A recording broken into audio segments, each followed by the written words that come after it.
G K. மணி ஐயா அவர்கள் அப்பாவை பற்றி ரொம்ப உருக்கமாக பேசினார்.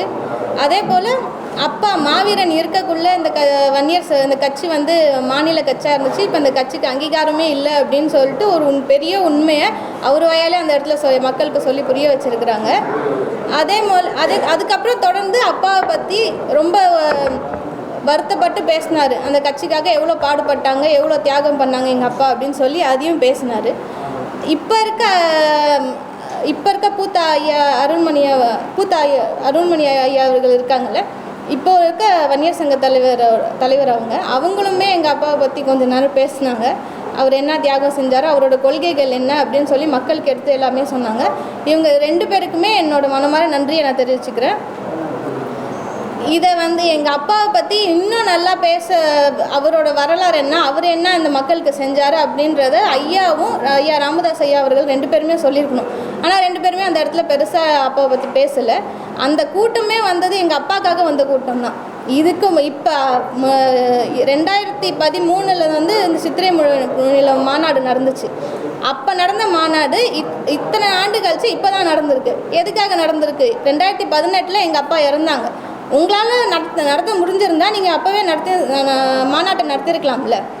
நீங்கள் என்ன பண்ணீங்க? அதை விட்டுட்டு 5 வருஷம் 6 வருஷம் கழிச்சு இப்போ தான் நடத்துகிறீங்க. எதுக்காக? இன்னும் 6 மாதத்தில் எலெக்ஷன் வரப்போகுது. எலெக்ஷனுக்காக உங்களோட கூட்டணிக்காக நீங்கள் அலைன்ஸ் போகிறதுக்காக மக்களோட கூட்டத்தை காமிச்சு நீங்கள் அதில் சுயலாபம் அனுபவிக்குவீங்க. இதனால் அந்த வன்னியர் சமுதாய மக்கள் அத்தனை பேர் வந்தாங்களே, அவங்களுக்கு என்ன நீங்கள் நல்லது செஞ்சுருக்கீங்க? இது எங்கள் அப்பா இருந்திருந்தா இந்த வன்னியர் சமுதாய மக்கள் எப்படி வந்தாங்க, எவ்வளோ தியாகம் செஞ்சாங்க அப்படின்ற வரலாறு மொத்தமாக எடுத்து எங்கள் அப்பா சொல்லியிருப்பாங்க. ஆனால் நீங்கள் ஏவியாக போட்டு காமிச்சிங்க. எல்லாமே ஃபுல்லாகவே படமாக போட்டு தான் காமிச்சிங்க. இந்த இடத்துல நீங்கள் எந்த தலைவருக்கு யாருமே நீங்கள் பேச விடல. ஸோ மிஞ்சி போனால் ஒரு 2 நிமிஷம் தான், 2 நிமிஷம் 1 நிமிஷம் தான் பேச விட்றீங்க. அதுக்கு மேலே யாரையுமே நீங்கள் பேசவே விடலை. அந்த இடத்துல ரொம்ப அதிகபட்சம் பேசினது சௌமியா அம்மா அவர்கள் பேசினாங்க. அப்புறம் ஐயா ராமதாஸ் ஐயா, இவங்க 2 பேர், அப்பா பையன், இவங்க 3 பேர் தான் பேசினது. மொத்தமாக பேசினதே பார்த்தா அவங்க 3 பேர் தான் பேசினாங்க. அதே போல் இந்த கூட்டம் நீங்கள் யாருக்காக காட்டுனீங்கன்னு எனக்கு தெரியல. இந்த மாநாடு எதுக்காக? மக்களுக்காக நடத்துனீங்களா இல்லை அப்பா பிள்ளை உங்கள் அரசியலுக்காக நடத்துனீங்களா அப்படின்றது நிஜமாக எனக்கு தெரியல. ஏன்னா மேடையிலே உட்காந்து ஐயா நான் பேசுகிறாரு, கடலில் தூக்கி போட்டுருவேன் அப்படின்னு அவர் பேசுகிறாரு. ஒரு பக்கம் காக்கா பிடிக்காதீங்கன்னு பேசுகிறாரு. அப்போ இதுக்கு முன்னாடி நான் அந்த காலத்துலலாம் நான் கட்சி ஆரம்பிக்கக்குள்ளே நான் காசே இல்லாமல் எதுவுமே இல்லாமல் சைக்கிளில் நான் சம்பாரித்தேன். இப்போ எல்லாம் ஆடி கார்டு பென்ஸ் கார் வச்சுருக்கீங்க அப்படின்னு சொல்கிறேன். யாரை குத்தி காட்டி நீங்கள் பேசுகிறீங்க? நீங்கள் 2 பேரும் அந்த இடத்துல சண்டை போட்டுட்டு தானே பேசுகிறீங்க. உங்களுக்குள்ளேயே சரியான கருத்து இல்லை, உங்களுக்குள்ளேயே முரண்பாடு இருக்குது. அப்படி இருக்குள்ள நீங்கள் 2 பேரும் சேர்ந்து இந்த மக்களுக்கு எந்த நல்லதை நீங்கள் சொல்லி புரிய வச்சுருப்பீங்க? அவங்களுக்கு என்ன நல்லது செஞ்சுருப்பீங்க? நீங்கள் சொல்கிறீங்க இந்த மாதிரி இப்போ 27 10.5க்காக நாங்கள் போராடுறோம் அப்படின்னு சொல்லி இதையே தான் நீங்கள் சொல்லிட்டுருக்கீங்க. ஒரு இடத்துலையும் சென்ட்ரல் கவர்மெண்ட்டை பேசுகிறீங்க, ஸ்டேட் கவர்மெண்ட்டை பேசுகிறீங்க, எல்லாரையும் பேசுகிறீங்க.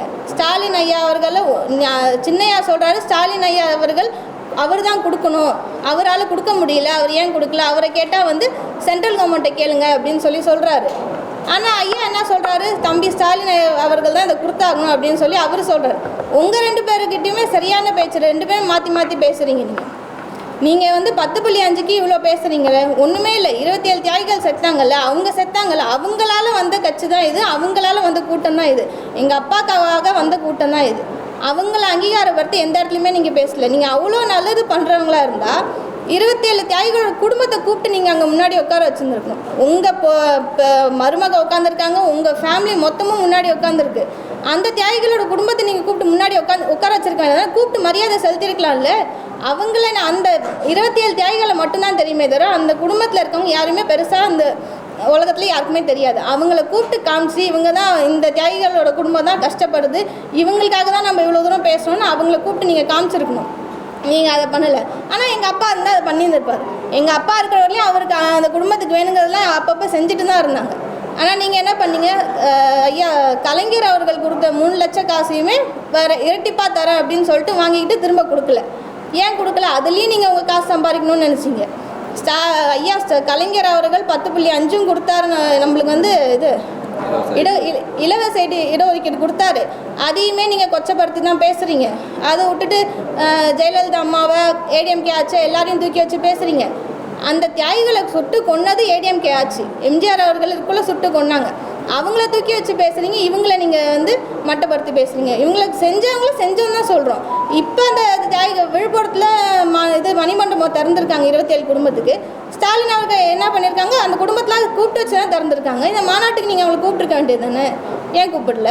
சௌமியா அம்மா அவர்கள் ஆயிரங்காலத்தாலோட வாட்டர் ட்ரீட்மெண்ட் இது பிளான்ட்டு சொல்லி அதில் வந்து அவங்க பேரை வைக்க சொல்கிறாங்க. நீங்கள் ஏன் அதில் போய் அவங்க பேர் வைக்கணும்? உங்கள் கையிலேயே இருக்குது வன்னியர் அறக்கட்டளை, உங்கள் சொந்த அறக்கட்டளை. அதில் போய் நீங்கள் ராமதாஸ் அறக்கட்டளையை மாற்றி வச்சுருக்கீங்களே, எப்படி அதை மாற்றி வச்சுருக்கிறீங்க? அப்பா இருக்கிறவர்களையும் ஒவ்வொரு மக்கள்கிட்டையும் ஒரு பிடி மண்ணும் செங்கலும் வாங்கி அவங்க கட்டினது, மக்கள் கட்டின காலேஜ் அது. அதில் எப்படி நீங்கள் ராமதாஸ் அறக்கட்டளையும் போட்டிருக்கீங்க? அது பத்தாத்துக்கு 3 லட்சம் டொனேஷன் கேட்குறீங்க.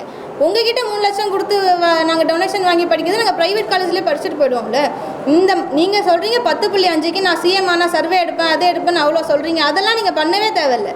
இந்த விஷயத்துக்கு நீங்கள் என்ன 5 வருஷம் ஆயிடுச்சு அவர் இருந்து, 6 வருஷம் கிட்ட ஆயிடுச்சு. என்ன பண்ணிட்டீங்க? அறக்கட்டளை பேர் மாற்றி 3 லட்சம் டொனேஷன் வாங்கிட்டு தான் இருக்கிறீங்க. எந்த ஒரு வன்னியரோட மக்கள் யாருக்குமே வந்து இலவச கல்வி அறக்கட்டளை கிடைக்கிறதே இல்லை. ஆனால் மேடையாக பேசிகிட்டு இருக்கீங்க. நீங்கள் இலவசமாக நாங்கள் கல்வி கொடுக்கணும்னு பேசுகிறோம், கல்வின்னு தான் நேற்று ஃபுல்லாக நீங்கள் பேசுனீங்க. ஆனால் உங்கள் காலேஜ்லேயே நீங்கள் கல்வி அறக்கட்டளை கொடுக்கலாம்ல. நீங்கள் கல்வி அறக்கட்டளை இருக்குது சொந்தமாக, அதில் ஏன் நீங்கள் அப்படி மாற்றினீங்க? நேற்று ஒரே ஒரு மாநாடு தான் நடத்தினார் அவர். ஒரு மாநாட்டு நடந்ததுக்கே அவர் வந்து நாக்கு தள்ளிடுச்சு போல அவருக்கு. இங்கேருந்து நடக்கிறாரு, சுற்றி ஓடுறாரு. இத்தனை வருஷமாக 1 இல்லை 2 இல்லை 12 மாநாடு கிட்டத்தட்ட எங்கள் அப்பா நடத்தினார். இவரை மாதிரி நடத்தல. எங்கள் அப்பா மாநாடு நடத்தும் மிக பிரம்மாண்டமாக போட்டு செட்டு முதல்கான மிக பிரம்மாண்டமாக போட்டு அத்தனை கோடி மக்களை வர வச்சு அவர் அலைஞ்சார். நீங்கள் வீட்டுக்குள்ளே இருந்துக்கிட்டு நீங்கள் நல்லா காசு சம்பாரிச்சிங்க. இப்போ நீங்கள் ஓடி நீங்கள் வந்து பையன் வந்து அப்பா கிட்ட காமிக்கிறாரு கூட்டத்தை, அவ்வளோதான். இது மக்களுக்கான கூட்டமே கிடையாது. நீங்கள் வந்து உங்கள் அப்பா கிட்ட எனக்கு இவ்வளோ கூட்டம் இருக்குது அப்படின்னு சொல்லி நீங்கள் காமிக்கிறீங்க. அவர் என்ன பண்ணுறாரு? ஒன்றுமே இல்லை. அவர் ராமதாஸ் ஐயா என்ன சொல்கிறாரு? 4-5 ஃபோனை வச்சுட்டு நீங்கள் பேசுகிறீங்க, காக்கா பிடிக்காதீங்க அப்படி இப்படின்னு பேசுகிறாரு. யாரை பேசுகிறாரு? அன்புமணி ஐயாவை தானே பேசுகிறாரு.